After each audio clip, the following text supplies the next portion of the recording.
Assalamualaikum warahmatullahi wabarakatuh dan selamat sejahtera. Kami daripada kumpulan 15 ingin membentangkan tentang bahasa jiwa bangsa, sejauh mana bahasa menjadi faktor penyatuan pelbagai bangsa di Malaysia. Kumpulan kami terdiri daripada 5 orang ahli iaitu Nur Syazrina Afiqah binti Zainul, Nurul Asyikir binti Hadizan, Izzah Farhana binti Ahmad, Nurul Rajihah binti Juraidi dan Nur Idina Izzati binti Muhammad Zinuri. Kenalan. Bahasa menjelaskan bagaimana sesebuah negara menggunakan bahasa sebagai alat komunikasi dalam kehidupan seharian, membina kesatuan persefahaman dan identiti, dan bahasa itu digunakan sebagai bahasa pengetahuan negara.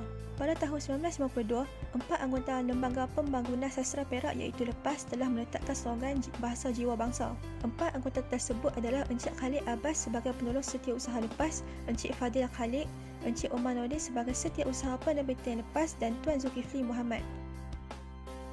Bahasa Melayu adalah bahasa ibunda negara Malaysia. Hal ini kerana bahasa Melayu mempunyai fungsi yang berkait rapat dengan perpaduan sehingga menyebabkan bahasa Melayu menjadi sangat penting dalam semua aspek kehidupan masyarakat. Bahasa Melayu menjadi teras utama perpaduan etnik di Malaysia hingga menyebabkan bahasa Melayu dapat dijadikan sebagai bahasa kebangsaan dan bahasa pengantar. Nilai bahasa Melayu sebagai bahasa ibunda telah menonjol sejak sekian lama. Kenyataan ini dapat dibuktikan ketika bahasa Melayu telah digunakan dalam penentuan status lingua franca atau bahasa komunikasi utama Kesultanan Melayu Melaka pada abad ke-15. Oleh kerana bahasa Melayu telah menjadi bahasa lingua franca, bahasa Melayu telah digunakan dalam menjalinkan hubungan perdagangan dan diplomatik secara meluas. Bahasa Melayu dapat mengekalkan perpaduan sesama masyarakat di negara Malaysia.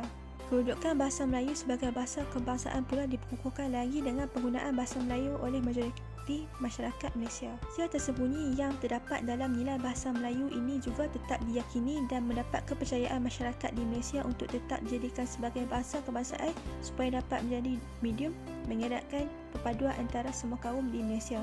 Nilai yang terdapat pada bahasa-bahasa lain juga hendaklah dikembangkan walaupun tidak digunakan secara meluas di Malaysia. Faktor atau sebab berlakunya isu bahasa di Malaysia. Bahasa kebangsaan menjadi penyebab untuk pembinaan suatu negara bangsa Malaysia. Tambahan dapat menitiskan semangat satu bangsa dan sekaligus dapat menyemarakkan jati diri kebangsaan. Masyarakat di Malaysia perlulah menggunakan bahasa Melayu dan bukan untuk orang Melayu sahaja. Ahli Majlis Pimpinan Tertinggi Parti Pribumi Bersatu Malaysia iaitu Bersatu, Dr. Muhammad Faiz Na'aman memesan kepada masyarakat, terutama orang Melayu supaya lebih menghargai bahasa kebangsaan.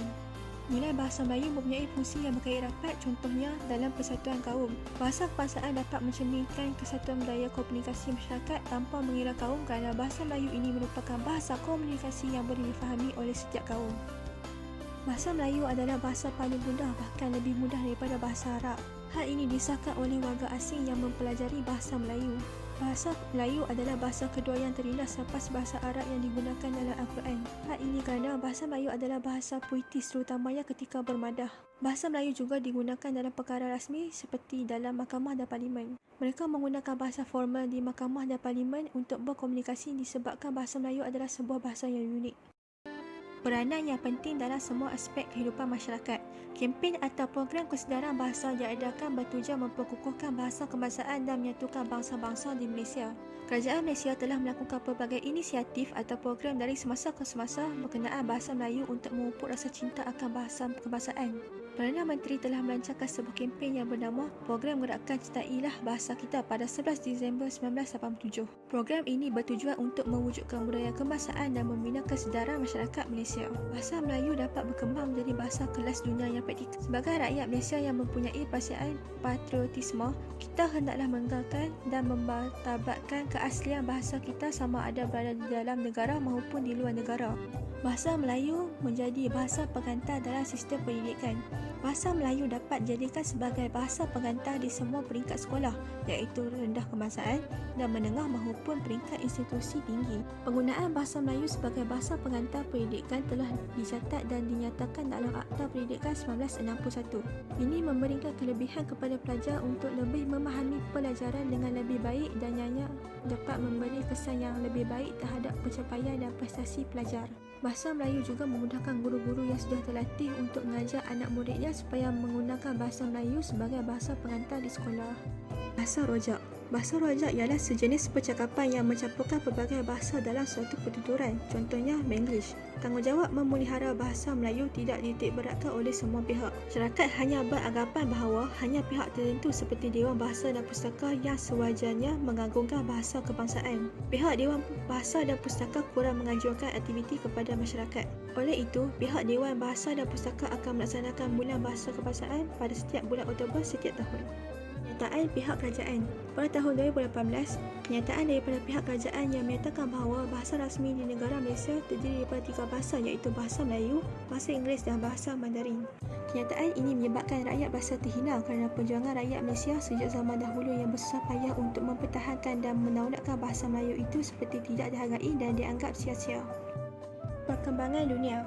Penggunaan bahasa asing seperti bahasa Inggeris dan bahasa Mandarin ditekankan sejajar dengan perkembangan negara. Penerimaan pekerjaan akan ditawarkan kepada golongan yang mempunyai kemahiran dalam pertuturan bahasa asing. Hal ini kerana kaki tangan pekerja yang mempunyai kemahiran dalam bertutur dalam bahasa asing ini dapat memajukan sesebuah syarikat atau perniagaan. Hal ini seterusnya dapat meningkatkan prestasi syarikat dan memberikan keuntungan kepada syarikat. Kurangnya penerapan ilmu di peringkat pendidikan. Sekolah adalah pihak yang berkepentingan dalam memartabatkan serta memuliakan bahasa Melayu. Pihak sekolah sewajarnya menganjurkan program atau aktiviti yang dapat menindahkan pelajar-pelajar sekolah kepada keagungan dan keindahan bahasa Melayu. Pihak institusi tinggi juga memainkan peranan penting dalam mengagungkan bahasa Melayu. Hal ini kerana di universiti awam maupun swasta terdapat ramai pelajar yang datang daripada luar negara untuk belajar di universiti di Malaysia. Pelajar tidak menggunakan bahasa Melayu untuk berkomunikasi dengan pelajar luar. Hal ini secara tidak langsung telah menyebabkan bahasa Melayu semakin dipinggirkan dalam kalangan pelajar kerana mereka memberikan perhatian yang lebih banyak dalam penggunaan bahasa asing iaitu bahasa Inggeris. Kesan bahasa terhadap semangat nasionalisme dan patriotisme. Patriotisme dapat didefinisikan sebagai semangat cinta akan bangsa dan negara, manakala nasionalisme ialah semangat perjuangkan dan menegakkan keadilan atau hak sesuatu bangsa. Bahasa Melayu sebagai medium usaha dalam menyemai semangat patriotik. Bahasa Melayu menjadi simbolik yang melambangkan identiti sesuatu negara bangsa. Semangat patriotik dapat disemai melalui bahasa Melayu, terutamanya kepada generasi muda yang merupakan ikon masa hadapan negara. Semangat patriotisme dapat ditanam dalam diri seseorang sejak dari usia muda seperti golongan kanak-kanak untuk meneruskan perjuangan dalam memperkasakan bahasa Melayu. Melalui semangat patriotisme juga, wujud jati diri yang menjadi identiti kepada solidariti rakyat Malaysia untuk memupuk semangat patriotik ini. Kesan penggunaan bahasa Inggeris dalam ilmu tinggi terhadap bahasa Melayu. Bahasa Inggeris merupakan saingan hebat dalam usaha memperkasakan bahasa Melayu. Ekoran bahasa Inggeris merupakan bahasa pengantar antarabangsa yang diiktiraf. Seperti yang sedia maklum, bahasa Inggeris telah digunakan dalam pendidikan tinggi, terutamanya seperti di peringkat universiti secara luas. Hal ini menyebabkan bahasa Melayu semakin kurang dihormati, ekoran pengurangan dalam komunikasi harian masyarakat, terutamanya golongan pelajar. Kesan isu bahasa dan integrasi nasional terhadap pembinaan negara dan bangsa Malaysia. Kesan sejarah. Dari sudut sejarah, bahasa Melayu telah diiktiraf sebagai bahasa kebangsaan rasmi sejurus Malaysia mencapai kemerdekaan pada 31 Ogos 1957. Bahasa Melayu diiktiraf dalam Perkara 152/1 Perlembagaan Persekutuan. Bahasa Melayu dipilih mengikut kelayakan dan selemangnya sesuai dijadikan bahasa kebangsaan rasmi. Hal ini demikian kerana Tanah Melayu merupakan wilayah, rantau dan kepulauan orang Melayu sejak zaman Kesultanan Melayu Melaka lagi. Karyawan Melayu seperti Zakba turut menyatakan pendapatnya berkenaan bahasa Melayu iaitu: yang pertama, Tanah Melayu merupakan negeri atau wilayah bangsa Melayu. Yang kedua, bahasa Melayu ialah bahasa asli Tanah Melayu. Yang ketiga, bahasa Melayu adalah bahasa pengantar dalam komunikasi masyarakat rantau ini. Yang keempat, bahasa Melayu ialah bahasa yang berkembang mengikut kesesuaian zaman. Yang kelima, bahasa Melayu turut menjadi bahasa Republik Indonesia. Yang keenam, bahasa Melayu adalah bahasa yang mudah diterima pakai oleh masyarakat. Kesan dalam bidang pentadbiran. Bidang pentadbiran adalah aspek terpenting dalam perkembangan bahasa Melayu kerana merupakan jentera yang menjalankan segala urusan pentadbiran sesebuah negara. Segala urusan rasmi perlu dilaksanakan atau dijalankan menggunakan bahasa Melayu melalui matlamat 10 tahun seperti urusan penulisan surat menyurat, perbicaraan atau perbincangan dalam mesyuarat, penulisan minit-minit mesyuarat dan sebagainya. Namun, dalam tempoh yang sama, wujud satu peruntukan yang menetapkan kesamatarafan kedudukan bahasa Inggeris dengan bahasa Melayu. Hal ini menjejaskan kedudukan bahasa Melayu sebagai bahasa kebangsaan tunggal Malaysia.